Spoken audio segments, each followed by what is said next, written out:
pwede na tayo pumasok ng South Luzon Expressway. Ayan, na-overtaken na ho natin ng mga trucks. Napansin ko bigla, bakit parang may nagba-backfire? Ready ka na tayo. Na, ini-rescue. Fart Monkey's Garage para ipaayos at i-kondisyon itong motor. Mission success. Pa-bless na tayo.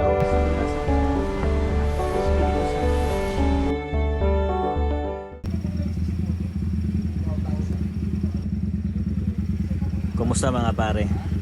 It's been a minute since nakapag-upload tayo ng long format na video.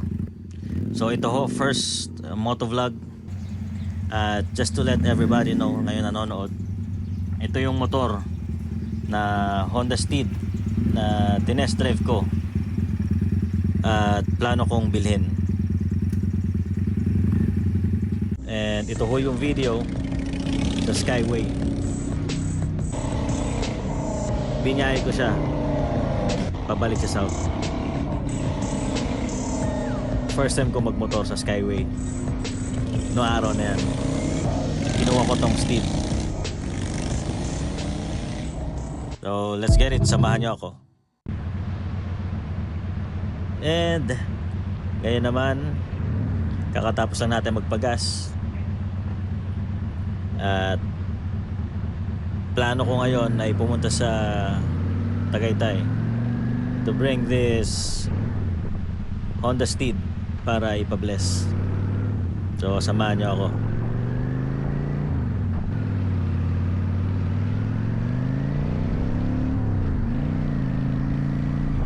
Ayan, check ho muna kung naka-on yung Insta360 X4.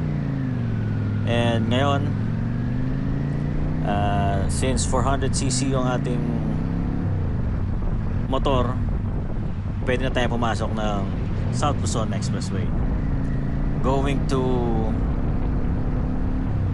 Tagaytay. Magkakalaks tayo after na SLEX, then lalabas tayo ng Santa Rosa. Oh yeah, testingin natin yung reliability ng mga Honda Steed. Ayan, na-overtaken na ho natin ng mga trucks. Ito yung first time ko sa SLEX at nagdadrive kasama mga trucks. Medyo nakakaba dahil syempre motor lang tayo at ang lalaki ng mga kasabay natin, may bus pa. And ayan, gilid muna tayo dito sa gitna to give way para sa mga overtaking vehicles. Ayan o, isang bus ang overtake. And napansin ko bigla, bakit parang may nagba-backfire? Kaya ayan, gilid ko muna dito sa slow, sa pinaka outer lane, dahil parang medyo hirap na yung makina.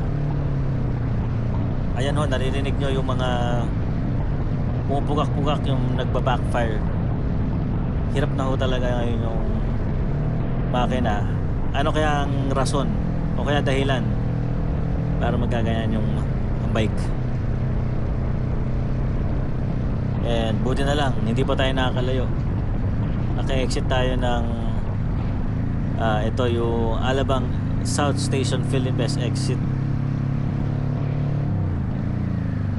Ayan, grabe ho yung backfire, oh. Itong mga oras na to, sinasabi ko sa motor na to, huwag kang munang tumirik at dalhin mo muna ako kahit paano sa parking lot ng South Station sa Philinvest, Alabang.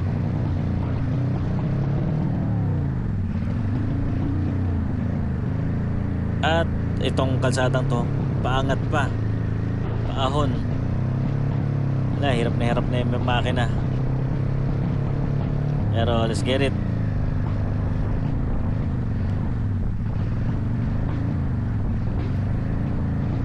At ayan na nga, tumirik na.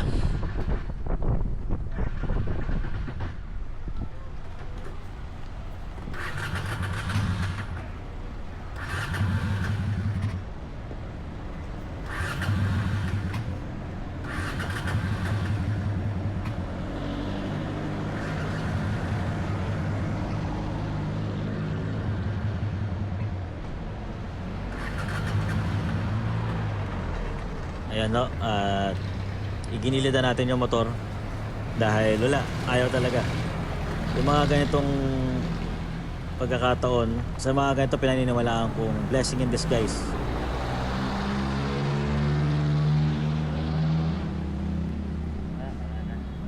Tinirikan na tayo. Binyagan tayo. Buti tumirek tayo dito sa malapit lang. Naka-exit tayo ng Pilinbest Alabang. Dito tayo sa South Station.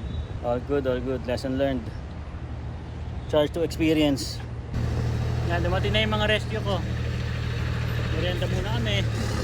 Habang inaantay yung bike hauler. Yummy, yummy. Tapos, diretso kami Tagaytay. Let's go. Yan na, yun yung rescue. Tahan talaga ang bike hauler anytime, anywhere. Diba? Dito sila to the rescue. Ayan. Dito kami sa Pilinbest, Alabang, South Station.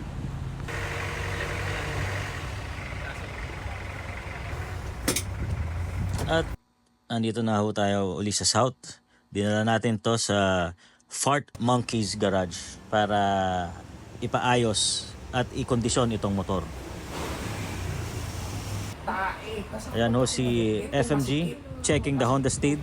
Mga ginawa dito sa Honda Steed ay nag-convert to single carb, nagpalit ng fuel filter, ignition coil, palit tayo ng CDI, at ayan na ho yung mga lumang wirings ni Honda Steed. Pinalitan na natin yan, total rewire, bagong battery. Tapos sa mga gulong naman, yung front wheel bearing, pinalitan natin. Front and rear white wall tires. Pinalitan rin natin yung front brake pads, rear brake shoe, yung thermo switch. Tapos 4 na bagong spark plugs. Palitin ng brake fluid, change oil tayo. Yung high tension wire, palitin tayo ng headlight bulb. Itong lahat ng ginawa na to ay hindi isang bagsakan. Naging proseso to siguro for 1 year. Unti-unti nang naming pinalitan yung mga dapat palitan para maging kondisyon itong motor. And now we're back on the road. Napaayusan natin yung motor and samahan nyo ako, punta na tayo sa Tagaytay ulit. Wish me luck, hoping that this vintage bike would get me there. So ayan o, MCX naman ang pasok natin. So let's get it, dire-diretso na to. Samahan nyo ako. I'm really hoping na mapabless ko to sa Tagaytay.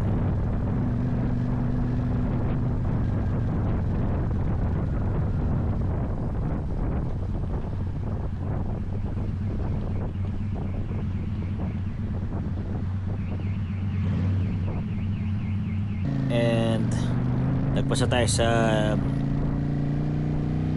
MCX and SLEX. Now we're gonna enter Calax.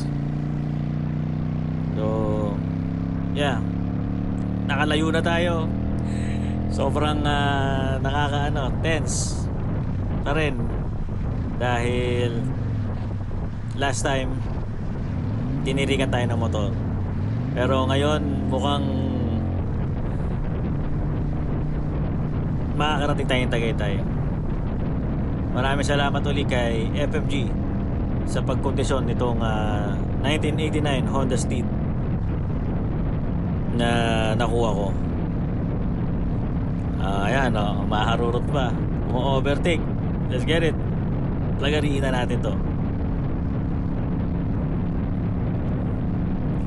Sheesh! Sarap dali ng Honda Steed.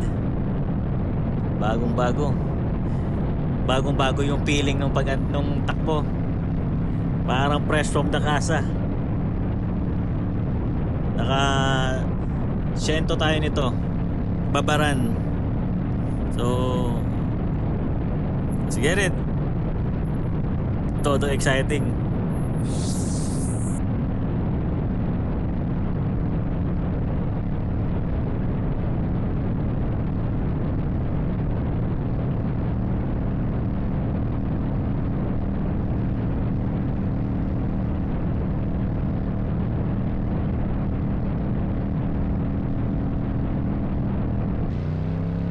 At ayan nga, nasa Tagaytay na tayo, nakaakyat na tayo. So, direkta na tayo sa simbahan para magpa-bless. Solid. Di ko ma-explain yung feeling, pero sobrang stoked ako. Dahil kahit na paano na i-long ride natin tong motor nang walang aberya. Thanks to FMG ulit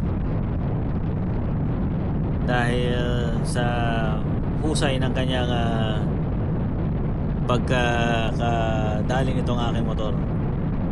You know, hindi ko rin masabing long ride to, pero para sa akin, sa experience ko, long ride na to.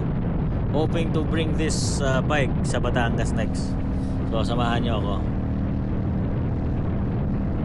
Pero ngayon, Tagaytay lang muna abang ruta, and para safe tayo, pa-bless muna tayo ng ating motor dito sa plano ko dito sa ano to, Our Lady of Lourdes, Tagaytay. Yung pala, ito yung pangalan ng church, Our Lady of Lourdes Parish, Tagaytay.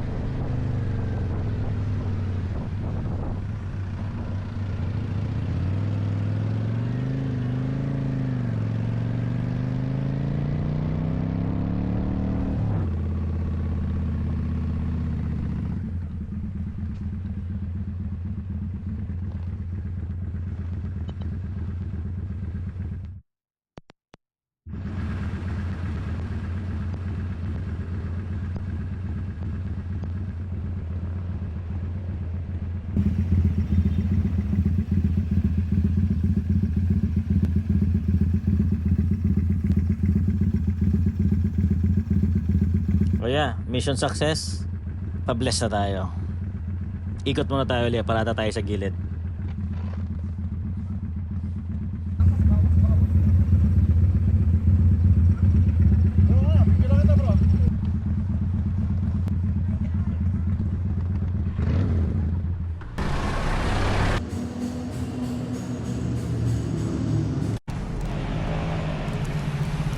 Pagsabay na natin sa Tama.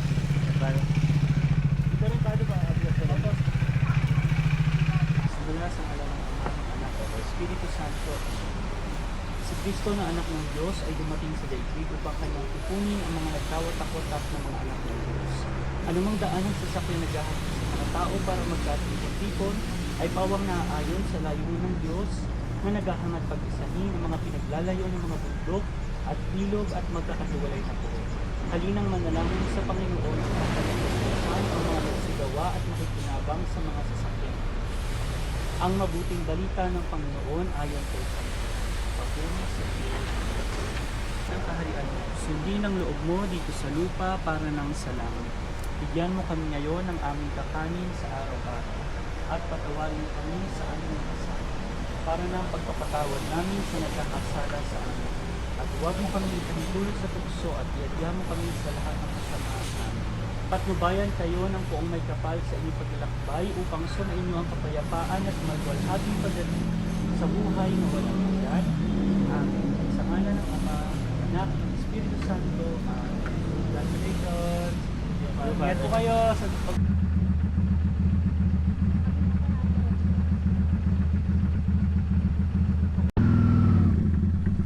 At ayun nga,